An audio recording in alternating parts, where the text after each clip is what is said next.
What if I told you that 85% of modern illness comes from something no blood test can detect and no prescription can cure? Have you ever noticed how some people heal rapidly while others with the same condition struggle for years, or how Himalayan monks often live well into their 90s without hospitals, pharmaceuticals, or even supplements? There's a truth here that rarely gets spoken. Healing isn't something you ingest, it's something you remember. It isn't hidden in a bottle or buried in a lab, it's already within you, waiting beneath the noise, the fear, the endless effort to fix what was never broken in the first place. For thousands of years, Buddhist wisdom has quietly revealed this. Real healing begins not by fighting the body, but by quieting the mind. And in that stillness, where breath deepens and thought softens, something begins to shift. Something ancient, primal, and profoundly intelligent. This isn't about rejecting medicine. It's about reclaiming a deeper medicine. The power of attention, the simplicity of breath, and the radical trust that your body knows how to heal, if only you'd let it. You've tried treatments. You've taken the pills. You've reached for the quick fixes. And yet, despite it all, there's still a quiet whisper inside. There must be more, and there is. Today we begin to uncover 5 eternal truths that show how a calm, clear mind can invite the body to heal, gently, naturally, and fully. But before we begin, pause. Let go of what you think healing should look like. Release the timelines, the labels, the pressure to get better. Because what comes next might not just change your path, it might return you to it. Your body doesn't need to be fixed. It needs to be understood. And maybe, just maybe, it's been trying to communicate with you all along. Why is it your joints ache the most after an argument with someone you love? Why does your stomach twist before a difficult conversation? Have you ever considered that your body isn't malfunctioning? It's speaking. In Zen Buddhism, we don't rush to repair. We slow down to listen, because sometimes pain isn't the enemy. It's the messenger. The Buddha once said, "Pain is inevitable. Suffering is optional." What he really meant was this: the body will feel discomfort. That's part of life. But when the mind begins to resist it, fear it, label it, that's when suffering is born. And here's the twist. Healing doesn't begin when you do something. It begins when you stop. Stop fixing. Stop forcing. Stop running. And simply feel. Because when you feel fully, without judgment, without panic, you reconnect with the intelligence that has been there all along. The healing doesn't come from effort. It comes from presence, and that changes everything. Healing begins the moment you stop asking, "How do I make this go away?" and instead begin to ask, "What are you trying to show me?" That single shift in perspective opens a doorway most people never even realize exists. Let me share something personal. For nearly 4 years, I lived with a quiet, invisible weight pressing on my chest. It wasn't exactly pain, but a pressure, as if something heavy had taken up permanent residence over my heart. I did everything right. I went to doctors. I adjusted my diet. I experimented with supplements. Every test came back normal. And yet nothing about the way I felt was normal. Then one evening, in the stillness that follows a long day, I decided to just sit. No goal, no fixing, no chasing answers, just breath and presence. And in that silence, something unexpected surfaced, a memory I hadn't touched in decades, the loss of my father, grief that had never been processed, words that had never been spoken. I didn't fall apart. I didn't sob uncontrollably like a movie scene. I simply wept, quietly, dignified, as if my body was finally being heard after years of whispering through symptoms. And then, something extraordinary happened. The next morning, the tightness in my chest had softened. It hadn't vanished, but it no longer screamed. It had been acknowledged. And sometimes, that's all the body needs to begin healing. So many of us walk through life treating our bodies like battlegrounds. We try to conquer fatigue, we numb pain, we override tension. But here's the truth that changes everything. Your body isn't fighting you, it's fighting for you. Every symptom is a signal. Every signal is a request. And every request is asking, simply and patiently, please listen. Even modern science is beginning to agree. Research from Harvard shows that up to 90% of all doctor visits are related to stress, not because stress is just in your head, but because it literally reshapes your biology. It rewires your brain. It weakens your immune system. It tightens your muscles and inflames your gut. And yet studies also show that just 10 minutes of daily mindfulness, 10 quiet, intentional minutes, can begin to reverse that damage. That's not mysticism, that's measurable. Still, here's what they don't print on prescription bottles. Healing is not just biological, it's deeply emotional. Psychologists have found that repressed emotions, especially grief, shame, and anger, often manifest as chronic physical symptoms. What the mind suppresses, the body expresses. It shows up as aches that never quite go away, sleep that stays just out of reach, a heartbeat that feels too fast or too loud. And maybe, just maybe, that's not because you're broken. Maybe it's because you're carrying truths you've never spoken aloud. You might be thinking, but I've ignored this for years. How could listening help now? And here's the most beautiful truth I can offer you. The body never gives up on you. It waits. Quietly. Patiently. Like a loyal friend you haven't called in years, but who still picks up the phone with warmth the moment you do. Healing doesn't demand perfection. It asks only for presence. Even the law of attraction echoes this wisdom in its own language. Your body, like the world around you, responds to the vibration you hold most often. If your inner dialogue constantly says, I'm falling apart, that belief doesn't just shape your thoughts, it starts to shape your cells. But imagine, just for a moment, if your new inner mantra became, I am healing, I am learning, I am listening. That small shift, subtle as it may seem, is the doorway, not to escape, but to return, to remember, to reconnect. There's an image I love to share with my students, a visual that helps anchor this truth deep into the heart. Imagine your body as a wise old tree. Its roots run deep. It holds memories in its bark, its scars, its growth rings. It doesn't bloom by force. It blooms when the conditions are right. Sunlight, stillness, space. You don't fix a tree, you nourish it, and it heals. Now, I know what you might be thinking. If my body is a tree, why does it creak like an old wooden chair every morning? Fair point. But even the creakiest trees still reach for the light. You are not broken. You are a miracle in progress. But only if you stop treating your body like a machine and start honoring it like a sacred temple. And if you've been waiting for a sign to change how you treat your body, this is it. Tonight, try something simple. Place your hand on your heart, close your eyes and say, I'm here now, I hear you. See what rises. Most people will never do this. They'll keep chasing fixes and missing the whispers. But you're still watching. And that means you're already different. You're already listening. But listening is only the beginning. What happens when we're not just dealing with symptoms, but grieving the body we used to have? That's where we're headed next. Let's keep going. Why we suffer more as we age. Have you ever noticed how quickly a child can bounce back from a fall, but how slowly an adult recovers from a disappointment? What if the pain of aging wasn't coming from the body, but from the stories we attach to it? And here's the uncomfortable truth. It's not your wrinkles, your knees, or your memory that's aging fastest. It's your belief system. Let's begin with something Buddhism teaches with unwavering clarity. Suffering doesn't come from what happens to us. It comes from our attachment to how we wish things would stay.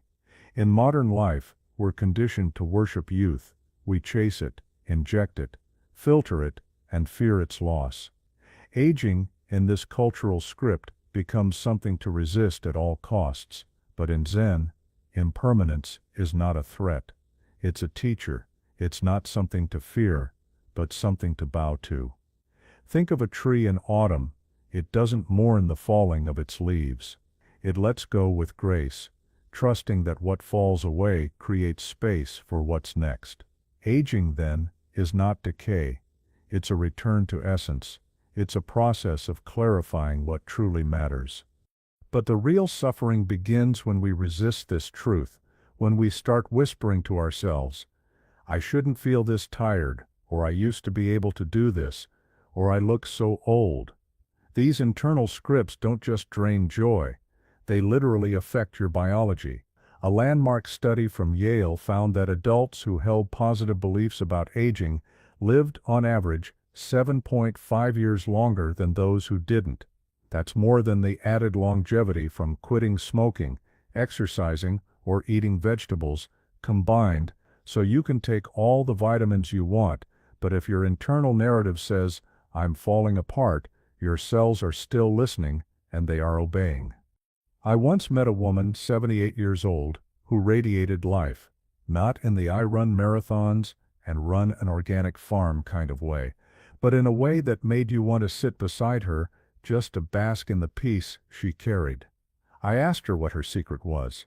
She smiled and said, I stopped believing I was old. The body ages, but I say thank you every time I wake up breathing. She wasn't in denial. She had arthritis.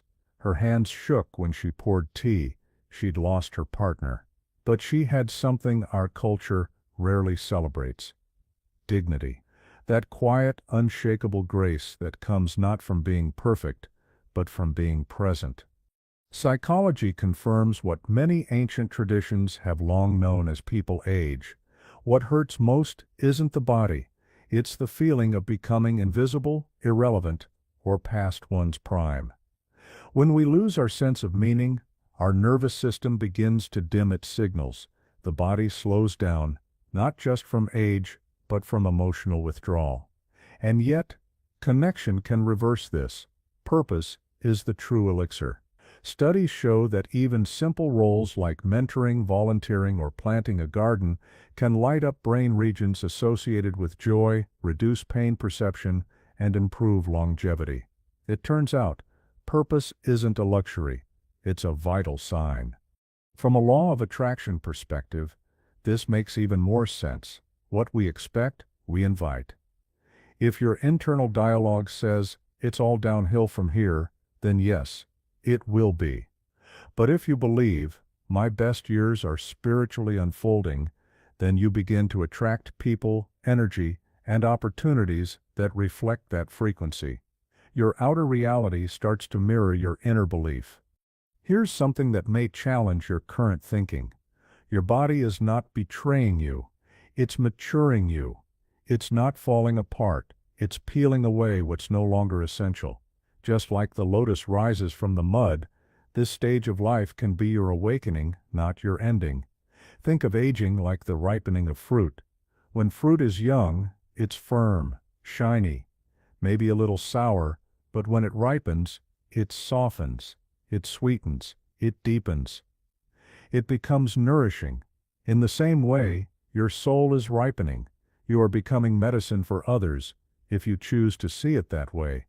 And no, ripening doesn't mean we suddenly love every creak, every crack, or every chin hair that shows up uninvited. Acceptance isn't always glamorous, but it is liberating. Aging doesn't ask us to celebrate every flaw. It asks us to shift the narrative from fear to reverence, from resistance to relationship, from control to trust. Let's be honest. Some mornings feel like a game of what new sound will my body make today? A crack here, a creak there, a mysterious groan you're sure didn't exist yesterday. But here's the beauty. When we stop resisting and start smiling, even the aging process becomes lighter. Most people will spend their lives chasing youth like a ghost, wasting precious energy on mirrors, memories, and regrets. But you, yes you, you're choosing something different. you're choosing to wake up. And that choice already makes you rare. That choice already makes you free. Take a moment now and ask yourself, what belief about aging have I inherited that no longer serves me? Maybe it's the idea that aging means fading, or that wrinkles equal weakness. Write it down. Burn it. Or better yet, replace it with something that restores your truth. Every year I grow wiser, lighter, and more connected to what truly matters. In Buddhism, we often speak of beginner's mind, a state of openness, of meeting each moment as if it were entirely new. That means even at 60, 70, or 80, you are not running out of time. You are running deeper into the truth. You're not becoming less, you're becoming distilled. But let's take this even further. What happens when we've made peace with aging, yet still carry emotions we never had the chance or safety to express? That's where the real healing begins, because some wounds don't come from the body at all. They come from silence, from suppression, from years of quietly holding what was never meant to be held alone. Let's take a deeper breath. We're ready to go further. So, how does the mind create physical pain? What does Buddhism teach us about the mechanics of suffering? Imagine you've just stubbed your toe. The pain is instant, sharp, a lightning bolt of sensation shooting through your nerves. This is the first arrow, as the Buddha would call it, the raw, unavoidable pain of being human. It's the body's alarm system, wired into our biology to protect us. But then something else happens. The pain doesn't just stay in your toe, your mind grabs hold of it. You curse your clumsiness. You worry that it's broken. You play the moment over and over again. And suddenly the pain has multiplied. It's no longer just a sensation, it's a storm. This is the second arrow. The first arrow is life itself. The headache, the broken bone, the ache of loss, the stiffness of aging. But the second arrow, that's the one we shoot ourselves. The story, the resistance, the fear, the fixation. It's the emotional suffering that grows from the seed of physical pain. And what's remarkable is that modern neuroscience now maps this experience in the brain with startling accuracy. When we obsess over pain, when we ruminate, worry, or resist it, a region called the anterior cingulate cortex lights up like a distress beacon. This part of the brain doesn't just register pain, it interprets it, personalizes it, amplifies it. Studies on chronic pain patients have shown something startling. In many cases, the original injury has long since healed, yet the brain continues to fire pain signals, not because the body is still damaged, but because the mind remains trapped in the loop. Pain becomes a habit, a belief, a protective pattern etched into neural pathways. The brain, trying to help, keeps warning of danger that no longer exists. And this is precisely where Buddhist wisdom and modern science converge. Both point to the same truth. While we may not control the first arrow, we always have a choice about the second. We can meet pain with curiosity instead of panic, with breath instead of blame, with presence instead of resistance. In that space, healing begins, not because the pain disappears, but because the suffering no longer owns us. The Buddha taught that suffering arises not from the pain itself, but from our relationship to it, from the mental grip of craving and aversion. Neuroscience now calls this catastrophizing, the mind's tendency to spiral into worst-case scenarios, turning a twinge into a crisis. In MRI scans, meditators who practice detachment, observing pain without resistance, show remarkably different brain activity. Their pain signals don't vanish, but the secondary suffering, the mental torment, dissolves. They've learned, as one Zen master put it, to let the pain be pain without letting it become agony. One of the most striking proofs of this is phantom limb pain. Amputees often report vivid, excruciating sensations where their limb used to be a cramping hand, a burning foot. Even though nothing is there, the brain, confused by the missing input, creates its own reality. This phenomenon reveals something profound. Pain isn't just a message from the body, It's a story the mind tells itself. And just as the mind can create pain, it can also uncreate it. Studies on placebo analgesia show that belief alone, the expectation of relief, can trigger the release of the body's natural painkillers, endorphins, dulling sensations that should, by all rights, hurt. At the heart of this is the default mode network, a web of brain regions that light up when we're lost in thought, replaying the past or worrying about the future. In chronic pain patients, this network is often stuck in overdrive, feeding a loop of why me and this will never end. But meditation quiets this chatter. When you focus on the breath, on the present moment, the grip of the narrative loosens. The pain might still be there, but it's no longer the main character in the story of your life. So how do we apply this? The Buddha's path offers clear steps. First, mindfulness, noticing the pain without judgment, studying it like a curious scientist. Is it throbbing or sharp? Does it shift or stay the same? This simple act of observation creates space between you and the sensation, breaking the identification that turns pain into suffering. Then there's metta or loving-kindness meditation. Instead of fighting the pain, you send it compassion, as if comforting the wounded child. Remarkably, this isn't just poetic imagery. It changes your brain. Studies show metta practice strengthens the prefrontal cortex, the brain's regulator, helping it override distress signals. And finally, the breath. The Anapanasati, one of the Buddha's core teachings, is a guide to using the breath as an anchor, a way to steady the mind when the body rebels. Slow, deep breathing, around 6 breaths per minute, triggers the vagus nerve, flipping the nervous system out of fight or flight and into rest and digest. This isn't just relaxation, it's a biological reset. Inflammation drops, muscles unlock.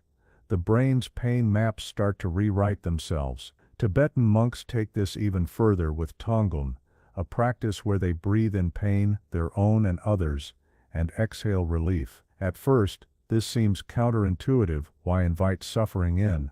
But the act transforms it. By meeting pain with openness, instead of resistance, they dissolve its power. Modern research backs this up. Tonglen practitioners show lower levels of inflammatory markers, as if their bodies have learned to metabolize suffering into something softer. The ultimate lesson here is radical but simple. Pain is inevitable, but suffering is optional. The body will ache, age, and break. That's the deal of being alive, but the mind doesn't have to add layers of torment. When we stop fighting, when we stop telling ourselves how unbearable it should be, something shifts. The pain might not vanish, but it stops being the enemy. It's just another sensation passing through, like weather in the sky. And in that space, there's a kind of freedom. The freedom to hurt without being destroyed by it. This isn't about denying pain or pretending it doesn't exist. It's about changing the channel in your brain from this is unbearable to this is what's happening now. And in that shift, there's a kind of healing. No pill can replicate it. The Buddha called it the end of suffering. Neuroscience calls it neural reprogramming. But the result is the same, a life where pain doesn't get the final word. The weight of unspoken emotions. Your liver remembers your anger, your gut stores your fear, your chest, your grief. But here's the real question. What happens to a body that's never allowed to cry, or worse, one that's been trained to smile through everything? Let's not sugarcoat it. In the Zen tradition, we don't bypass emotion in the name of peace. We sit with it. We bow to it. Because what you don't feel, you can't be free. And what you avoid emotionally, your body will eventually carry physically. Here's something I often say to my students. Your body is not just flesh and blood, it's your autobiography, a living scroll that stores every unspoken goodbye, every stifled scream, every swallowed, "I'm not okay." Think about that. How many years have you been collecting what you were too busy or too scared to release? I once guided a woman in her 60s through her first silent meditation retreat. On the second day, she broke down in tears during walking meditation. When I gently asked what surfaced, she said, "I just realized I never got to grieve my mother. I was too busy taking care of everyone else."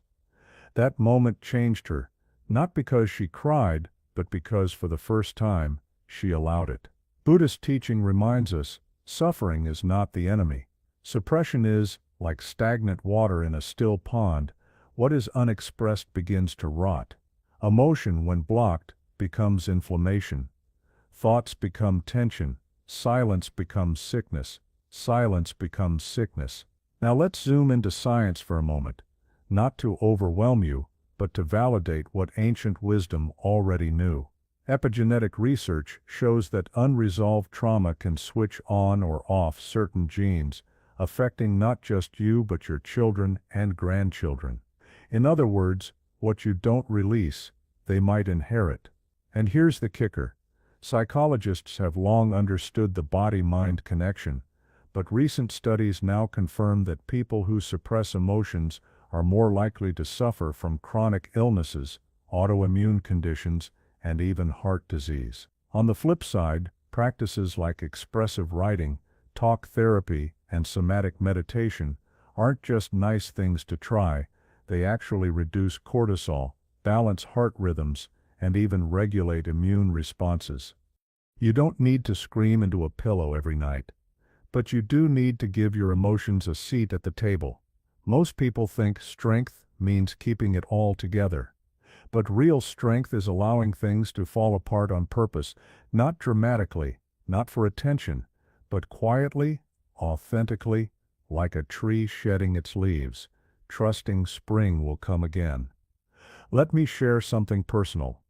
There was a time when I went through a period of deep exhaustion. I was teaching, guiding, and caring for others, but I was numb. One evening, I finally sat down with no distractions, and out of nowhere tears came. Not sadness, not despair, just the sacred release of decades of holding it all in. I cried for 30 minutes, and afterward, I didn't feel weak. I felt real, alive, light, like I'd finally come back into my body. Now let's talk vibration.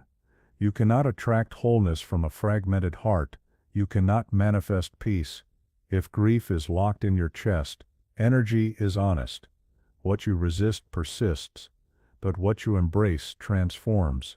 When you choose to release, to soften, to feel, your vibration changes, and the universe, like a mirror, reflects that healing, people, opportunities, peace. We've been lied to, taught to fear emotions, taught that vulnerability is weakness. But the most powerful people I've met were the ones who weren't afraid to feel deeply, because once you've made peace with your pain, nothing can be used against you. Now I'm not saying you have to become a crying machine. No one wants to be the person sobbing over a burnt piece of toast. But let's face it, we've all had days when it wasn't about the toast, right? Here's the tragedy. Most people will carry these emotional weights until the very end, never realizing they were optional. But you're different. You're watching this. You're feeling something stir. That's not a coincidence. That's the invitation. Imagine your body as a house. Every unspoken emotion is like a box shoved into the attic, forgotten, but still leaking its energy. Eventually, the weight of what's unspoken starts creaking through the floorboards, and one day, you hear the house whisper, "Please unpack me." Tonight, write a letter to your body. Ask it, "What have you been holding for me?" Without thanks, without rest, without my attention. You might be surprised at what it says back. In Zen, we say that when you sit in true stillness, your deepest truths begin to rise, not to punish you, but to purify you. This isn't a breakdown, it's a breakthrough. Now that we've begun releasing the old, what happens when we learn to meet each new moment without fear, without resistance, without the past? That's what we explore next, because the present moment is not just peaceful, it's profoundly healing. Let's keep going, deeper now, into where the real pain hides. The body keeps the score. It always has. You wake up with your jaw clenched, your shoulders tight as stone. There's no obvious trigger, no fresh wound from the day before, nothing happened, and yet your body holds this tension like a shadow you can't shake. Or maybe it's subtler, the way your stomach knots at a certain tone of voice, or how your breath shortens in a crowded room for reasons you can't explain. These aren't just quirks or random reactions. They're messages. They're trauma, unspoken, unwitnessed, written into the muscles, buried in breath, encrypted into posture. Your conscious mind might forget, but the body, it never does. Modern psychology now affirms what ancient traditions have always known. Trauma doesn't live in your memories alone. It embeds itself into your nervous system, into your muscle fibers, into the very cadence of your breath. Dr. Bessel van der Kolk named his groundbreaking book The Body Keeps the Score for this exact reason. Because trauma is not just a story you tell or suppress, it is a full-body experience. But centuries before brain scans, somatic therapy, or polyvagal theory, Buddhist teachings had already mapped this invisible terrain. The Buddha spoke of sankharas, the mental and physical formations that shape our lives. These aren't abstract ideas. They are the literal grooves carved into our being by unresolved experience. Pain leaves traces, and when it is left unacknowledged, those traces become patterns. Take something as simple and as profound as a child raised in a household of yelling. The mind may grow up, rationalize, even forget. But the body remembers. As an adult, the sound of a raised voice might trigger a racing heart, sweaty palms, a desperate need to flee. The reaction seems irrational, but it's not. It's the nervous system doing its job, responding not to what's happening, but to what once happened. This is the fingerprint of trauma, and neuroscience confirms it. The amygdala, the brain's alarm system, detects even the subtlest echoes of past threat and sounds the sirens. Stress hormones flood the system. The prefrontal cortex, the rational mind, doesn't even get to weigh in. The body responds before thought, and sometimes without it. Buddhist psychology has a term for this space, where raw sensation meets emotional charge. Vedana. It's the pre-language layer of experience where trauma often lodges, silently shaping our reactions, decisions, and relationships. Tibetan medicine takes it even further, mapping specific emotions to physical organs. Grief in the lungs, fear in the kidneys, anger in the liver. These aren't poetic metaphors. They reflect an embodied reality. Chronic tightness, dysfunction, or pain in these areas often correlates with emotional wounds that were never fully felt, much less healed. A 2019 Columbia University study found that patients with repressed childhood trauma were significantly more likely to suffer from autoimmune disorders. It's as if, when the soul isn't heard, the body begins to speak louder, sometimes even turning against itself. So where does trauma hide? Everywhere. In the hunch of your shoulders, still bracing against an old blow, in the shallow breath that never fills your lungs, left over from a freeze response you didn't know you had. In the insomnia that whispers danger into the dark, long after the danger is gone. Somatic therapist Peter Levine calls these trauma capsules, pockets of undischarged survival energy stuck in the body. And here's the key difference between us and the wild animals we once were. Animals release trauma. A deer escapes a predator and then shakes violently for several minutes, discharging the fear from its system, resetting its nervous system. But humans, we don't shake. We suppress. We rationalize. We endure. And the body pays the price.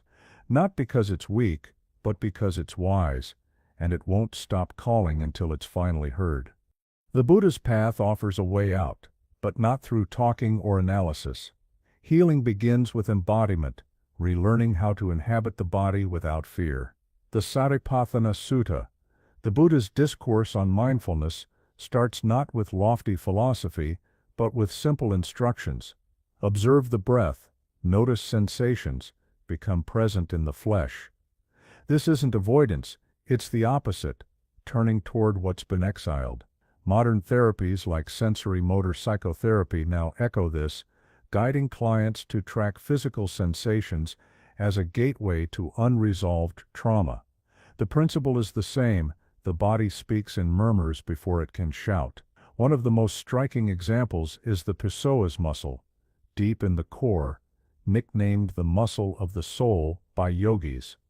It's our primary fight-or-flight connector. When it tightens in danger, chronic tension here, common in trauma survivors, can lead to back pain, digestive issues, even anxiety.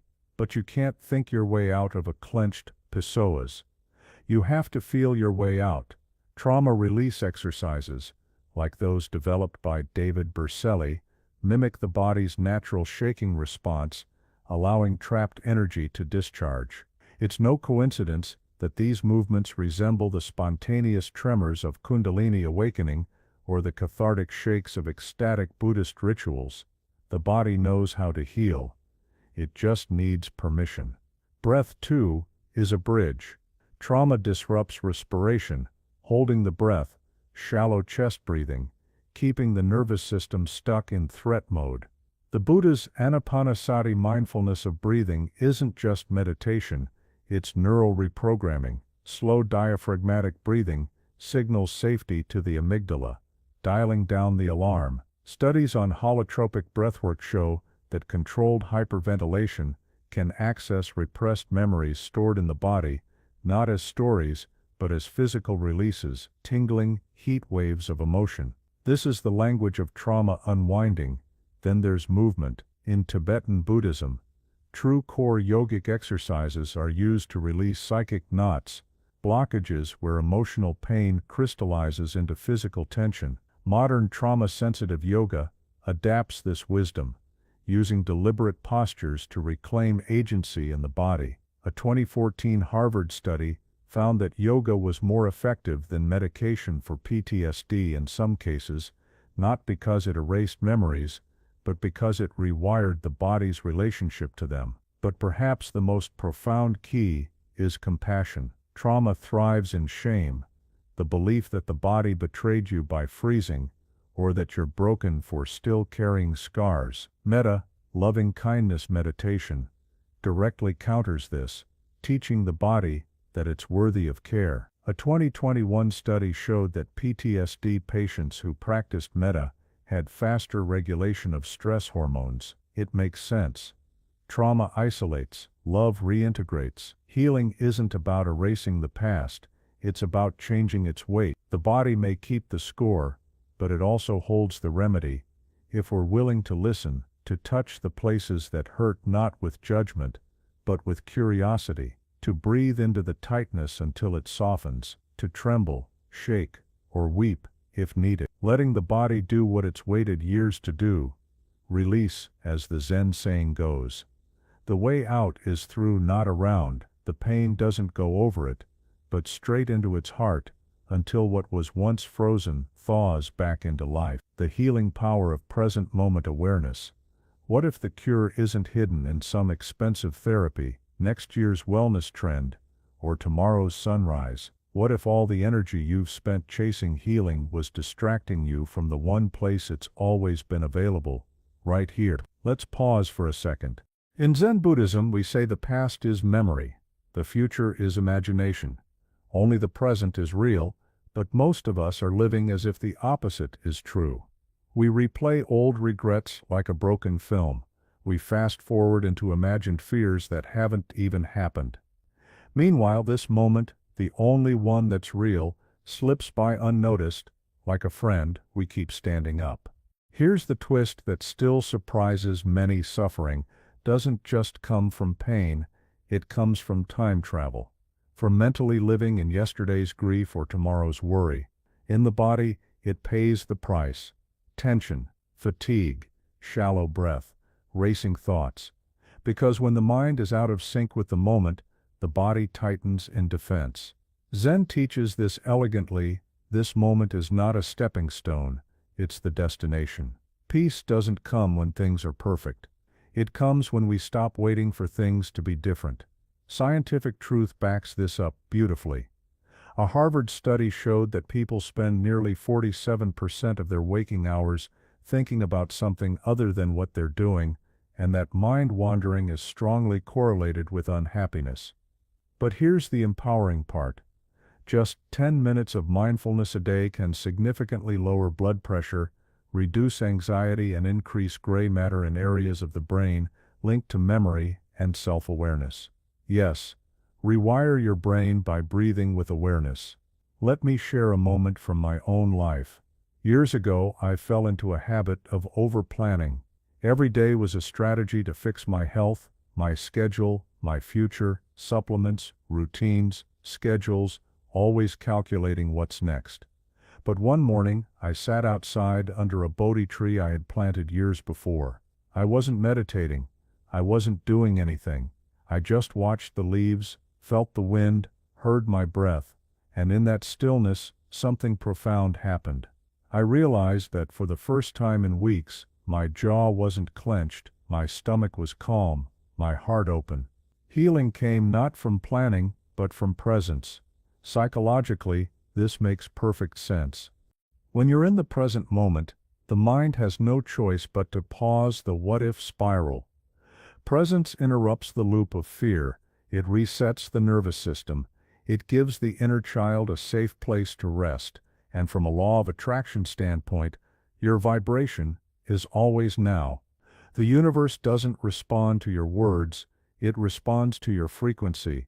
If you're constantly focused on what's missing, what hurts, or what might go wrong, you amplify that reality. But when you come into the now with gratitude, with breath, you begin to emit the energy of trust, and trust is magnetic. Now I know what some of you might be thinking, but I've got bills, pain, deadlines, aging parents. I can't just sit and breathe all day. You're right, and you don't have to. Because presence doesn't mean pausing your life, it means showing up for it fully. You can wash dishes with awareness. You can feel your feet in your shoes as you walk to the mailbox. You can speak to your spouse, your child, your neighbor, and listen. Presence is not a technique, it's a return.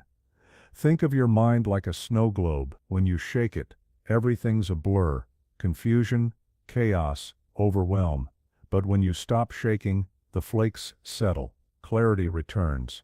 Stillness reveals what was always there beneath the storm. Of course, staying in the present doesn't mean becoming a monk on a mountain. Some days, just brushing your teeth without checking your phone deserves a round of applause. Small wins, friends. That's how peace builds momentum. Most people will continue to search for healing in the next guru, the next gadget, the next green juice. But you're learning the secret that now is enough, that this breath contains everything you need to begin again. You don't need more time, you need more presence in the time you already have. Because the moments you're fully alive in, they multiply, they expand, they change your chemistry, your memory, your legacy. Try this tonight. Set a 3-minute timer, sit down, no music, no phone, just breathe. With every inhale, say silently, now is safe. With every exhale, now is enough. Let that be your anchor, your medicine, your moment. In Buddhism, we don't chase the future. We invite this moment to reveal its gift, because peace doesn't arrive like a package on your doorstep. It awakens when you do. So now that you've reclaimed the present, let's talk about something even more powerful than awareness. Let's talk about meaning, because your body doesn't just respond to breath, it responds to purpose. Let's explore that next. Rewiring your nervous system with breath. You're sitting in traffic, late for an important meeting. Your chest tightens, your heart pounds. Your thoughts spiral into catastrophe. Then you remember to breathe, not just inhale and exhale, but breathe deep, slow, intentional within minutes. Your pulse steadies, your muscles unlock. The crisis hasn't changed, but your body's response to it has. This isn't just calming down, this is rewiring, for thousands of years. Buddhist monks, yogis, and healers have used breath as the ultimate tool to master the mind and body. Modern science now confirms what ancient traditions always knew.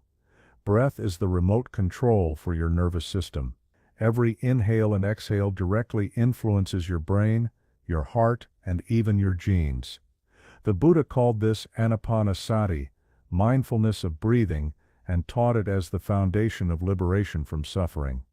Today, neuroscientists call it neural hacking, the fastest way to shift from stress to peace, from chaos to clarity, the biology of breath. Your nervous system's reset button. Your autonomic nervous system has two main modes. One sympathetic, fight or flight, activated by stress, danger, or overwhelm. Heart rate spikes, muscles tense, digestion shuts down. Two parasympathetic, rest and digest. The healing state, heart rate slows, muscles relax. The body repairs itself. Trauma, chronic stress and anxiety trap you in sympathetic overdrive. You can't think your way out of this.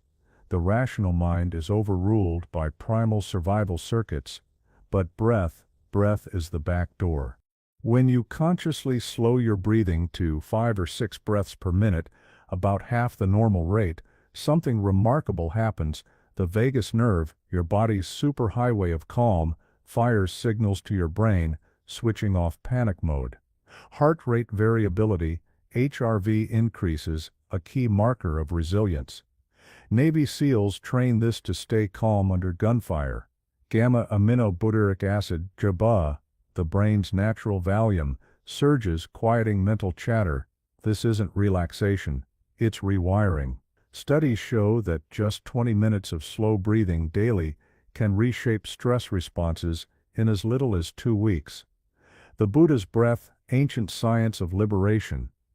The Anapanasati Sutta is one of the Buddha's most essential teachings, a 16-step guide to awakening through breath.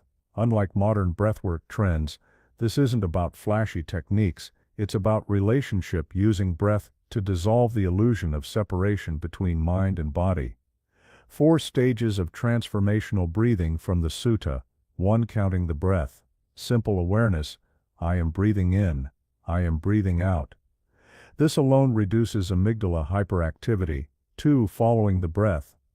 Noticing its path, cool at the nostrils, warm on exhale, the rise and fall of the belly. This builds introspection, the lost art of feeling the body from within. 3. Calming the breath, letting it lengthen, deepen, smooth out. This directly triggers the parasympathetic nervous system. 4. Liberating through breath, observing how breath dissolves mental fixation, revealing the impermanent nature of all experience. Modern research validates this progression.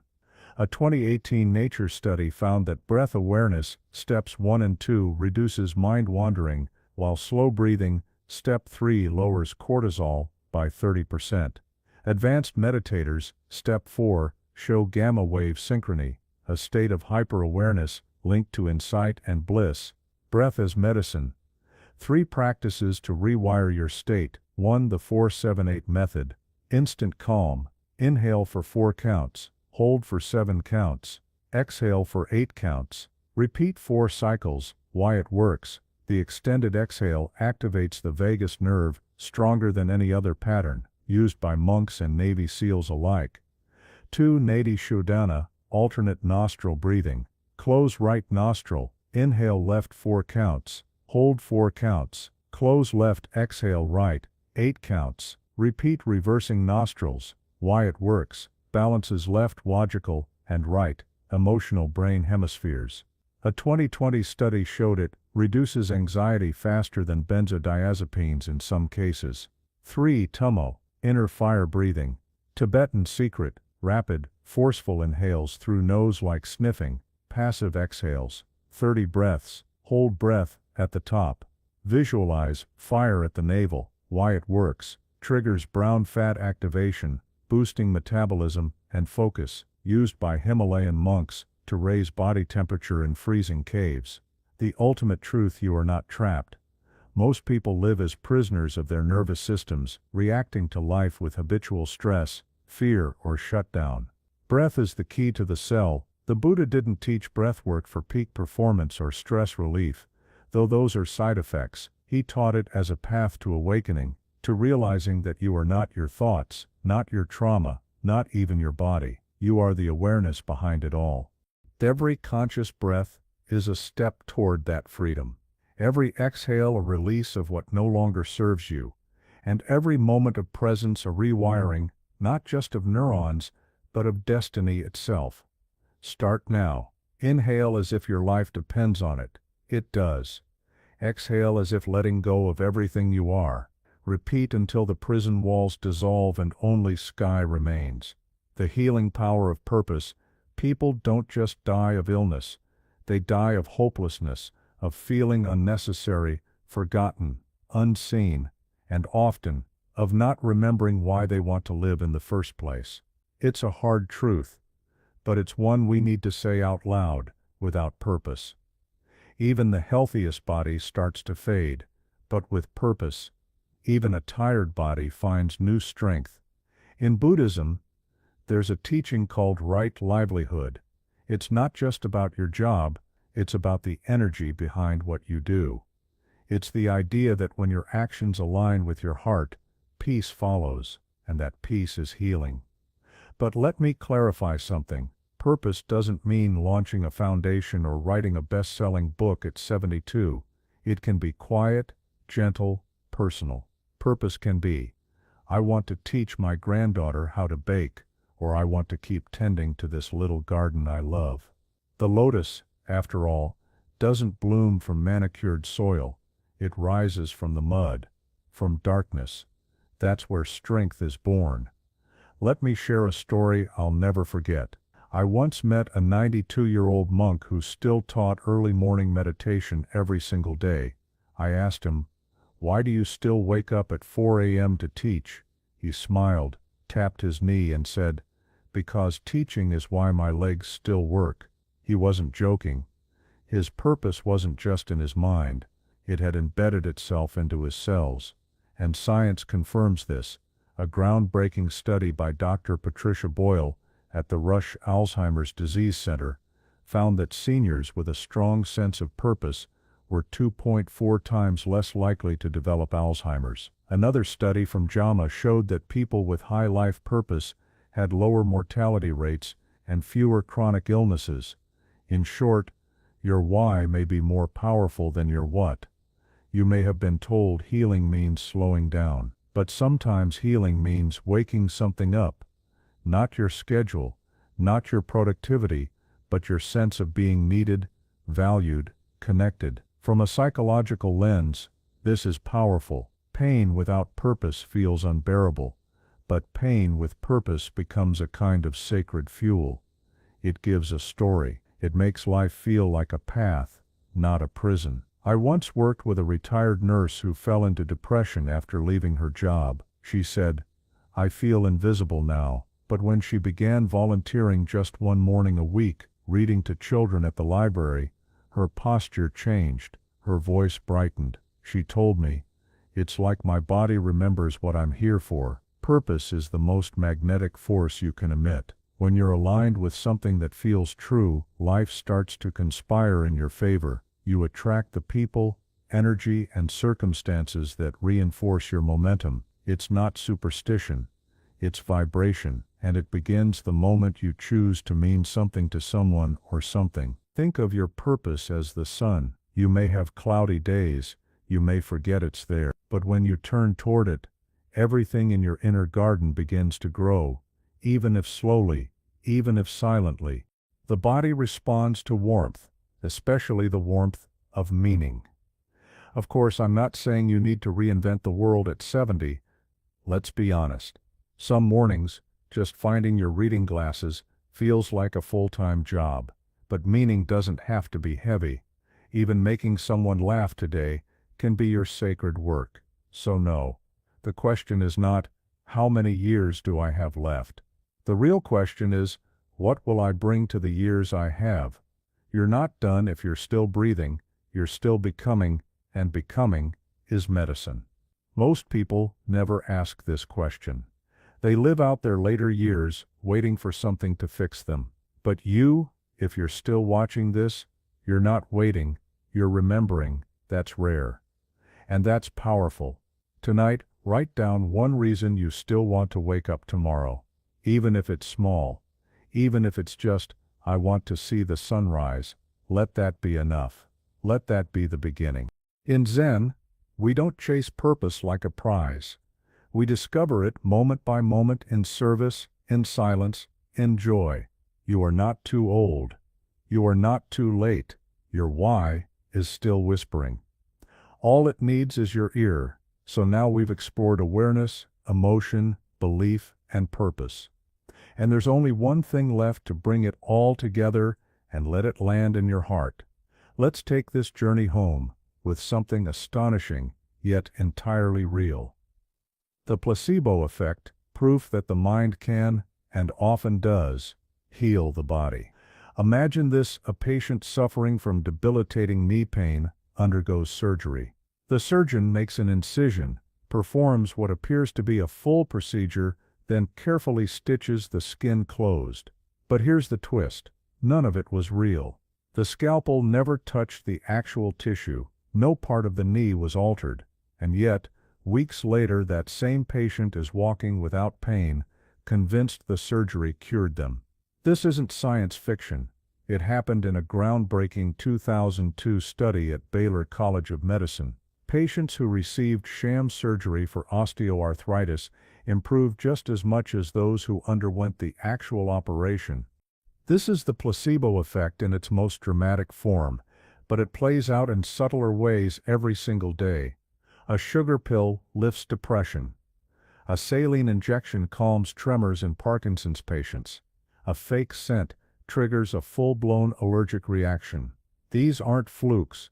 They're deeply human responses.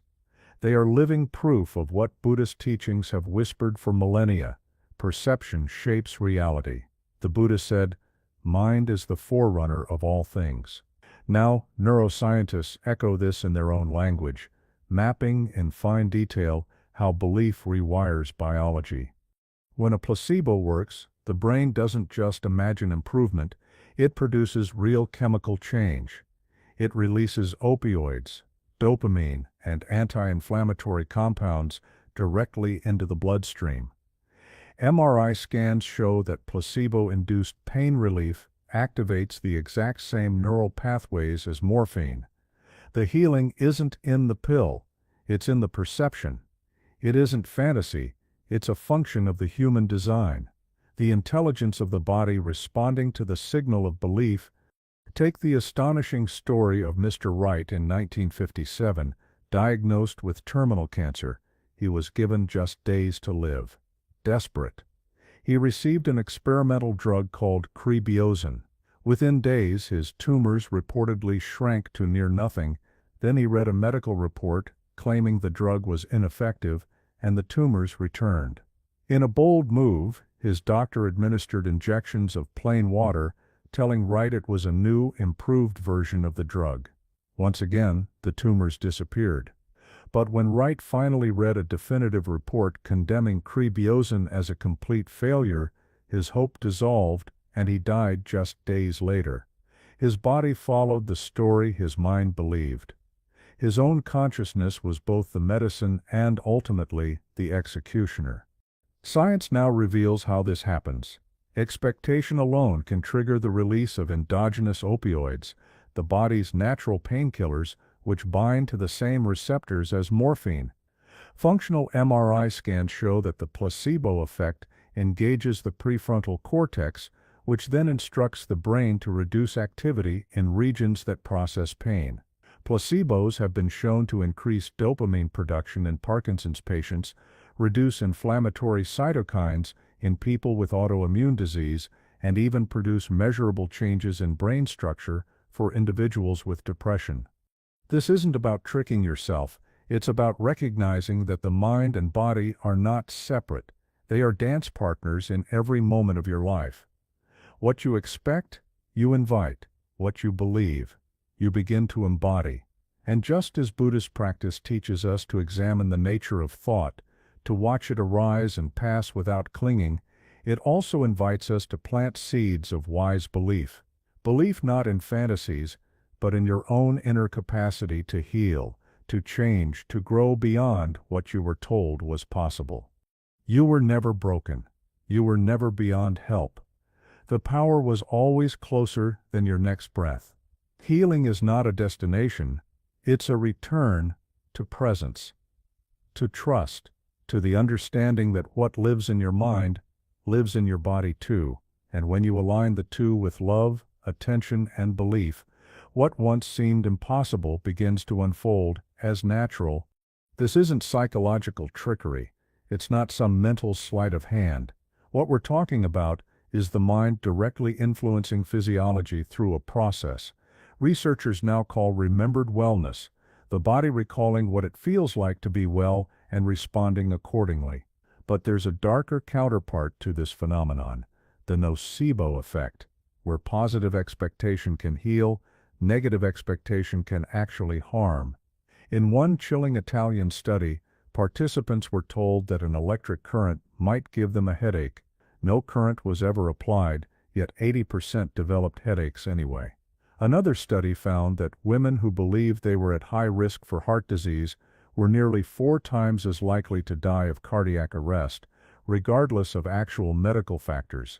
Beliefs don't just influence health, sometimes they determine survival. The implications of this go far beyond medicine. They suggest that what we often consider fixed biological reality is actually a conversation between mind and body. Chronic pain patients, for example, frequently show no sign of tissue damage. Their nervous systems have simply learned to send pain signals in the absence of injury. Asthma sufferers can have full-blown attacks from fake allergens. Even the process of aging, once thought to be purely mechanical, may be shaped in part by expectation.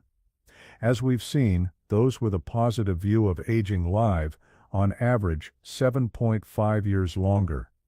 That's not wishful thinking, it's measurable biology.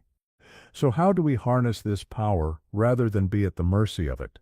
First, we become aware of our unconscious health beliefs, the subtle, inherited stories about what our bodies can and cannot do. Second, we begin to cultivate what researchers call positive expectancy, not blind optimism, but a grounded, resilient trust in the body's capacity to heal. Practices like meditation and mindfulness strengthen this trust by deepening mind-body awareness. Ritual matters too. Studies show that placebo injections outperform placebo pills, and placebo surgeries outperform both, suggesting that the more immersive and convincing the healing context, the more powerful the physiological response. Perhaps most revolutionary is the rise of open-label placebos, where patients are told outright that they are taking sugar pills and yet still experience real benefits. This shatters the long-held belief that deception is necessary for placebo to work. Instead, it suggests that the healing lies not in trickery, but in the very act of care, in the ritual of treatment, in the trust between practitioner and patient, in the willingness to believe in one's own capacity to heal. In one Harvard study, IBS patients who knowingly took placebo pills, after being told how the mind can influence the body, saw a 59% improvement in symptoms. That's nearly double the improvement of patients who received no treatment at all.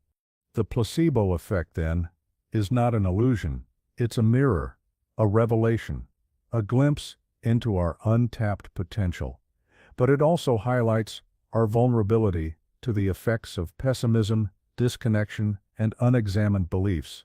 Every time we uncritically accept a diagnosis or internalize a grim prognosis, we may unknowingly activate a biological nocebo. Conversely, when we meet our bodies with mindfulness, curiosity, and compassion, we invite something sacred, the possibility of unexpected recovery. This is not a rejection of medicine. It's an invitation to realize that all healing is ultimately self-healing, that even when medicine intervenes, it is your body that does the repair, and that the most powerful pharmacy isn't in a cabinet, it's in your consciousness. As we stand at the intersection of modern neuroscience and timeless spiritual wisdom, one truth becomes undeniable. The mind is not just a passenger in the body, it is the driver. And when we learn to steer with intention, the entire organism responds. The placebo effect isn't an anomaly to be explained away, it's a roadmap. It's the body whispering, "I remember how to be whole, I just needed you to believe it too." Healing doesn't always require more effort. Sometimes it requires less doing and more being, more presence, more trust. So as you move forward, don't rush to fix what's not broken. Ask instead, what part of me needs more attention, more kindness, more breath? Let your actions say, "I'm here, I'm ready, I'm paying attention." Let your body feel your love in every step, every sip of water, every moment of rest. If this stirred something in you, pause before you scroll on. Hit like, leave a comment, follow for more. But most importantly, tell me, what part of yourself are you learning to cherish again? Because healing isn't about fixing flaws. It's about returning to wholeness, to calm, to the real you that's always been there, patiently waiting to be seen.